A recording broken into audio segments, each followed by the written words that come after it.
Well, Tony, Arend, let me begin with you. Let's talk about the most critical foreign policy and national security issues facing President Obama as we enter 2014. Let's talk about the good, the bad, and the ugly, so to speak.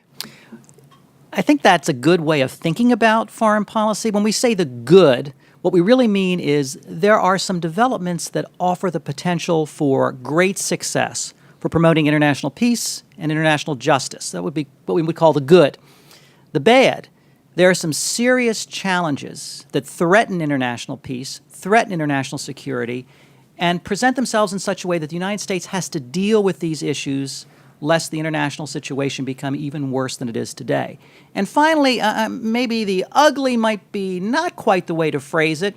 I might say the mixed, the double-edged. There are some developments which have the potential for very positive change in the international system, but at the same time, these same developments have the potential for bad things to happen in the international system. So let me give examples of each, and then Ambassador Lagon, I think, is also going to give a few examples as well. The good. Now, this is going to sound very strange because we're talking about U.S. foreign policy. We're talking about international relations. The good, Pope Francis. Now, why do I mention Pope Francis? Aside from the fact that Esquire has named him as the best-dressed man of 2013, Time magazine has named him as the man of the year, it's because of what he says, what he symbolizes, and what he does.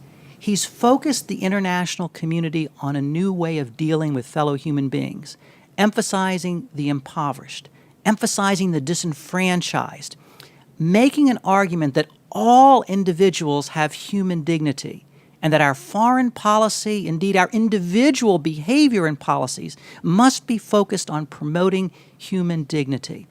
Now, how does this connect to the United States? This is what the United States stands for. This is the essence of our constitutional democracy, affirming the disenfranchised, promoting human dignity. The United States has here an ally, not to denigrate his position as a great spiritual leader, but by dealing with what Francis is saying, the United States can act in a real meaningful way to work to promote an advocation of supporting the elimination of poverty, to promote human dignity. So that's the good. The bad.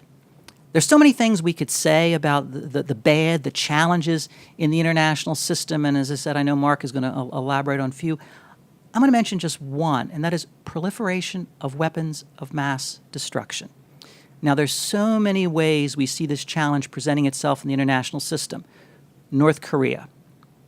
Kim Jong-un has recently said that there is a threat of nuclear war if South Korea behaves in a particular way. The recent upheavals within his state, the execution of his uncle, lead us to really question what's going on in North Korea. They do have the potential to challenge the international system, potentially to use nuclear weapons in a devastating way. Whether this will happen or not is anybody's guess, but things are very, very uncertain there. Another area of proliferation is Iran.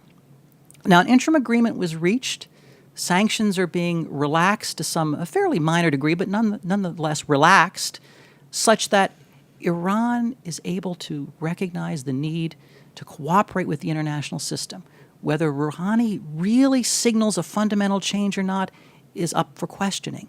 But still, the possibility that there may be some change in Iran is very hopeful. Syria, talking about weapons of mass destruction and proliferation. Syria has not met the deadline it agreed to in removing all the most dangerous agents from Syria. Now, the final deadline is the middle of this year when they have to accomplish this task. Whether they'll be able to do it or not, again, is anyone's question. But it still raises this issue of proliferation and how that presents a challenge in the international system. Finally, the ugly, the mixed, technology.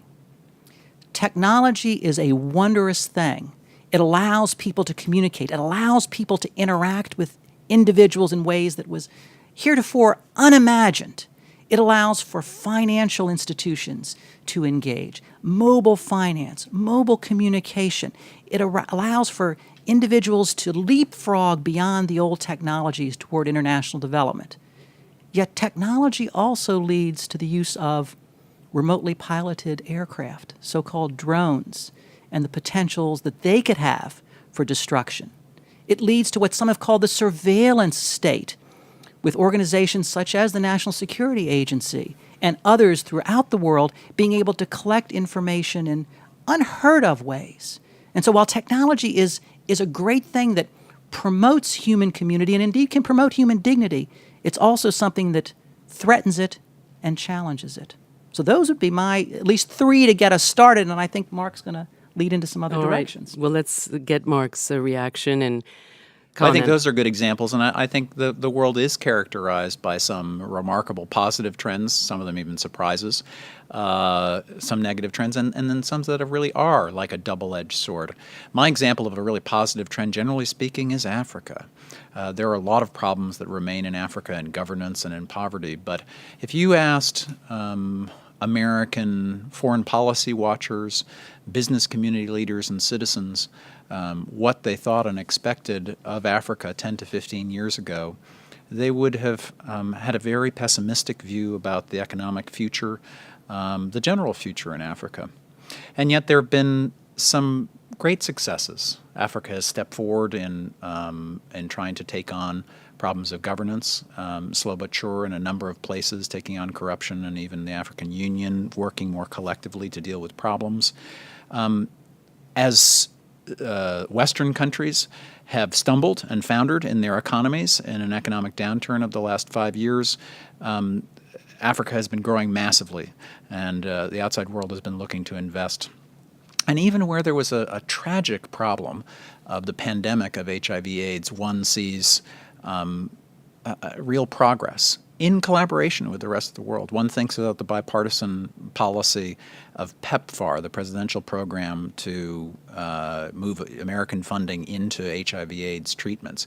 Even just by the end of the Bush administration, there were 2 million people who had been given treatments for HIV/AIDS, 10 million who had gotten care, 16 million pregnancies that had protection for both mothers and children. And that was just by the end of the Bush administration, and this has been carried forward by a Democratic president. So there's a lot to be said for progress in Africa. As far as a negative trend, the remaining problem of atrocities, of mass killing, of displacement of people from their homes in a number of countries, unabated, despite a desire of the international community to stop it.